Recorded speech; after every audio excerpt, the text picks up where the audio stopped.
Bom dia, boa tarde, boa noite. A aula de hoje fala sobre tabela periódica e classificação periódica dos elementos. Bom, vamos começar então. Bom, pensando na tabela periódica atual, como que ela foi organizada? Ela começou a ser organizada por Dmitri Mendeleev, passou pelas mãos de Moseley e alguns outros. Hoje em dia, como que ela é montada, como que ela funciona? A tabela periódica, ela foi montada em ordem crescente de número atômico ou número de prótons. E isso pensando nas linhas. Então, por exemplo, daqui na primeira linha a gente vai do 1 para o 2, na segunda linha do 2, 3 para o 5 aqui, 6, 7, 8, 9, 10. Aqui na terceira linha, 11, 12, pula um pouquinho aqui, vai até o 13. Já na quarta linha, já fica um pouco mais regular, né? Fica aqui 21, 22, 23, 24, 25, 26, 27, 28, 29, 30 e assim por diante, certo? Bom, aqui essas setas então mostram o crescimento do número atômico ao longo das linhas, da esquerda para a direita, na tabela periódica. Na tabela periódica, o que a gente tem? A gente tem 7 linhas, que também chamamos de períodos. A gente tem 18 colunas, que a gente chama de famílias. Aí alguém de vocês pode até olhar para a tabela periódica e perguntar assim: mas, professor, não são 9 linhas? Porque eu estou vendo 9 aqui, né? E essas duas linhas aqui embaixo, não contam como linhas adicionais? Então, o que acontece? Essas duas linhas aqui, ó, na verdade, elas estão inseridas dentro da tabela periódica. Dessa forma aqui, o que deixaria a tabela desse jeitão aqui, né? A tabela ficaria expandida. Ó, antes de mais nada, só gravem que o lutécio e o laurêncio estão aqui nesse grupo 3. Isso vai ser importante mais tarde. Tudo bem? O lutécio e o laurêncio estão aqui neste grupo 3. Bom, quer dizer, embaixo do escândio e do ítrio, tá? Mas vamos lá. Então, tabela periódica atual. Os elementos das mesmas linhas têm o mesmo número de camadas eletrônicas, né? Então, elementos da mesma linha possuem o mesmo número de camadas eletrônicas. Então, por exemplo, o lítio tem 2 camadas, assim como o berílio, assim como o boro, assim como o carbono, assim como o nitrogênio. Todos os elementos da quarta linha têm 4 camadas eletrônicas. Todos os elementos da quinta linha, essa daqui, tem 5 camadas eletrônicas. Tudo bem? Então, elementos na mesma linha têm o mesmo número de camadas eletrônicas. Elementos na mesma coluna têm o mesmo número de elétrons na última camada. Então, elementos da família 1 têm 1 elétron na última camada. Elementos da família 2 têm 2 elétrons na última camada. Elementos da família 13 têm 3 elétrons na última camada. Elementos da família 14 têm 4 elétrons na última camada e assim por diante. Eu pulei estes elementos aqui porque esses elementos são chamados de elementos de transição e não são tão regulares quanto os outros elementos chamados de representativos, como a gente vai ver daqui a pouco, certo? Bom, esses elementos das mesmas colunas possuem as mesmas propriedades para reagir, né? Nesse caso, o que a gente vai chamar de mesma propriedade é o número de elétrons na última camada, que é igual. Bom, então aqui na família 1, como eu já falei, que tem 1 elétron na última camada, a gente pode representar de forma genérica NS1, né? Esse N seria a camada de valência do átomo que a gente está estudando. Por exemplo, se for hidrogênio, esse N é 1, porque ele está na primeira linha. Se a gente estiver falando do lítio, que está na segunda linha, então N vale 2. A camada de valência é 2. Para o sódio, a camada de valência é 3. Então aqui, 3S1. Para o frâncio, que está na camada 7, ele tem camada de valência 7S1. Tudo bem? Então, NS1 é uma forma genérica de mostrar que todos esses elementos têm 1 elétron na última camada. Muito bem. No caso da família 2, é exatamente a mesma coisa. Todos os elementos têm 2 elétrons na última camada, que a gente pode representar desta forma aqui. Ns2. Então, o berílio tem 2 elétrons na última camada, ele está na segunda linha, que a gente pode demonstrar então aqui como Ns2 para a camada de valência. No caso do rádio, que é esse elemento aqui, que está na sétima linha, a gente pode demonstrar como 7s2 como sendo a camada de valência para esse elemento. Bom, aqui, para esses outros elementos, vai funcionar exatamente da mesma forma. Família 13, que é esta daqui, a gente vai dizer que a forma genérica deles, né, todos esses elementos têm 3 elétrons na última camada, que a gente vai representar assim, Ns2, Np1. Então, para o boro, a camada de valência dele é 3s2, aliás, 2, né, ele está na segunda linha, 2s2, 2p1, o alumínio, que está na terceira linha, 3s2, 3p1, o niônio, né, um elemento nomeado em homenagem ao Japão, está na linha 7, então 7s2, 7p1. Os elementos da família 14, que são esses daqui, né, a família do comi siri gelado sem nenhum problema, falou, não é? Eles têm todos esses elementos 4 elétrons na última camada, que a gente pode representar de forma genérica Ns2, Np2. Né? Então, o carbono está na segunda linha, a camada de valência dele é E2s2, 2p2. O silício, que está na terceira linha, 3s2, 3p2 e assim por diante. No caso da família 15, que são esses elementos aqui, eles têm 5 elétrons na última camada. Pensa assim, ó, é só ignorar esse 1 aqui, né? A família 15 tem 5 elétrons na última camada. A família 14 tem 4 elétrons na última camada.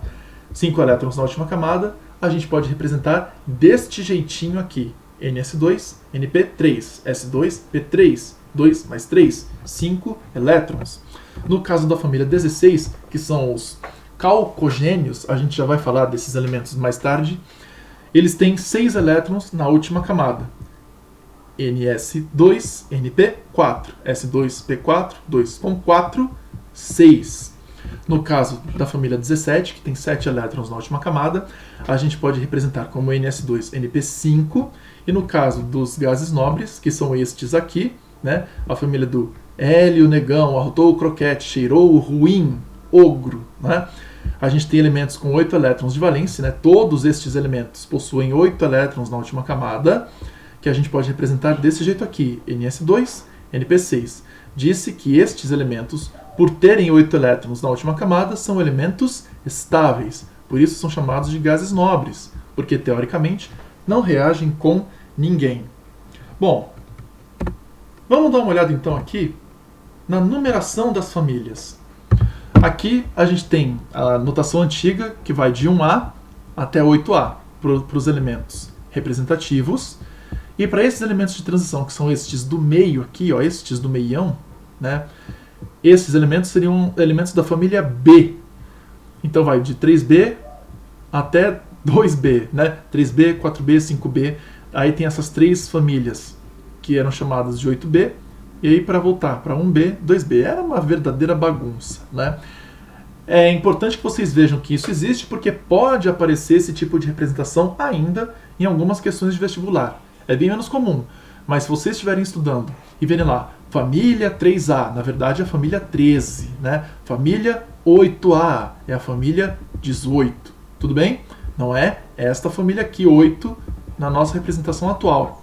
Família 8A é a família 18. Então, vamos para a nossa notação mais atual, que numera, né, cada coluna de acordo com a ordem crescente, né? 1, 2, 3, 4, 5, 6 e assim por diante, até chegar ao 18. Tudo bem? Bom, aqui na tabela atual a gente tem essas duas partezinhas aqui, né? Como eu falei para vocês, que são essas duas linhas inseridas aqui dentro da tabela, não é? Que são as famílias dos lantanídeos, né? Família essa que leva o nome do primeiro elemento, que é o lantânio, que vem do grego lantanen, que significa algo que está escondido, né, que ele estava presente em óxidos metálicos de sério, que é este elemento aqui, não é? Não é aquele seu amiguinho carrancudo, né? Sério é o elemento químico com símbolo Ce. E aqui abaixo a gente tem a família dos actinídeos, que também levam o nome do primeiro elemento, que é o actínio, que vem do grego actinos, que significa raio. Bom, então aqui família dos lantanídeos, família dos actinídeos, que estão inseridas aqui na tabela periódica. Pode ser que vocês acabem se deparando com um termo chamado de terras raras em algumas das questões. O que é terra rara?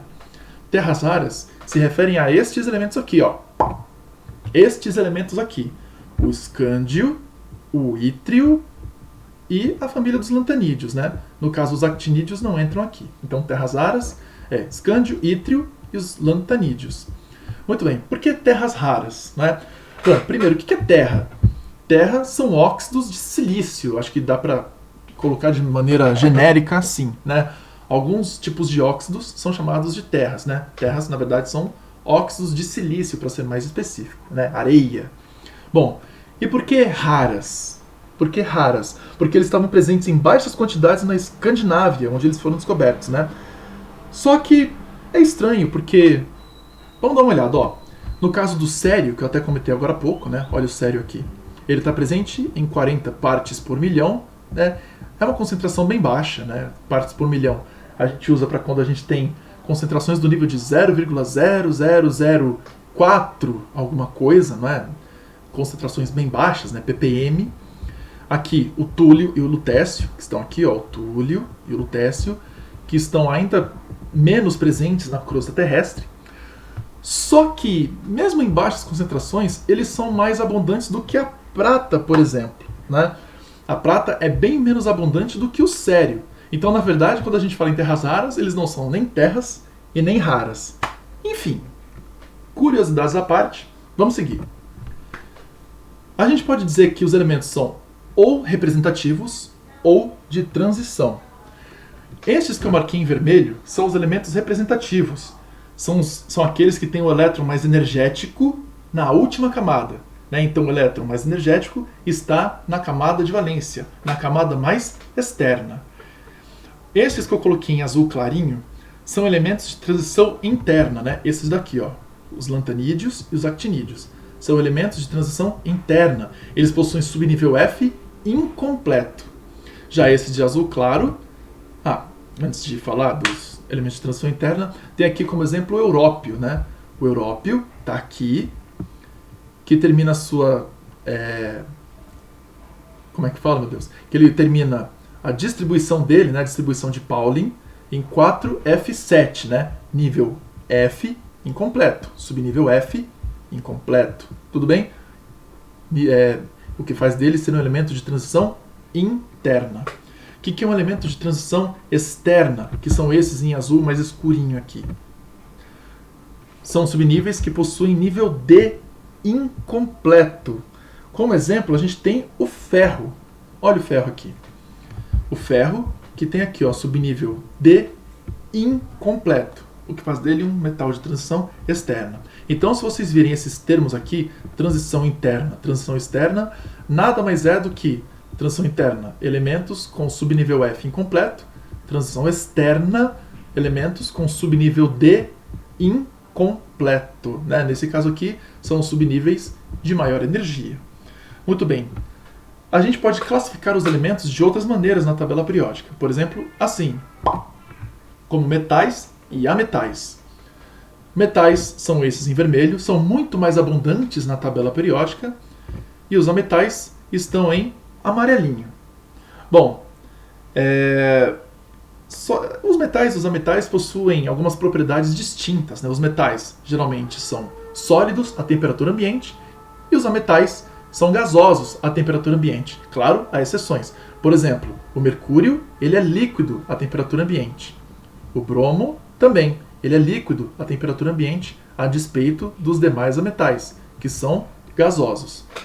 E a gente estava falando até agora há pouco em ferro, né? Essas cores aqui não me são familiares, não lembram alguma coisa? Bom, eu não sei. Vamos pensar. Mas vamos para os próximos. Vamos falar agora de grupos S, P, D e F. Aqui. A gente pode classificar os elementos de acordo com o último subnível que a gente preenche. Então, esses que eu coloquei aqui em vermelho, é chamado de grupo S. Grupo S. Porque a distribuição eletrônica deles termina em subnível S. Aqui a gente tem em laranjinha os grupos chamados de P, né? O grupo chamado P, que tem elementos que possuem a sua distribuição terminando em P. Em amarelinho, a gente tem os grupos D, como vocês já devem imaginar, são elementos que terminam com subnível D na sua distribuição de Pauling. E aqui F, esses em vermelhinho, que possuem a sua distribuição terminadas em F. Aqui, ó, se vocês repararem, ó, eu pintei esses dois de amarelinho. Lembra que eu falei agora há pouco? Lembrem que estes dois elementos estão embaixo do escândio e do ítrio, né? Isso vai ser importante aqui, ó. Esses dois terminam, a distribuição deles termina em D, não em F. Isso pode ser um pouco confuso para vocês, mas faz sentido, ok?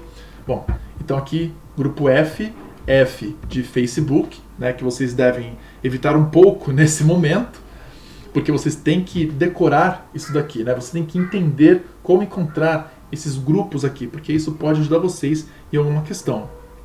Bom, fazer essa classificação de elementos pensando em grupos S, P, D ou F pode ser interessante por causa disso aqui.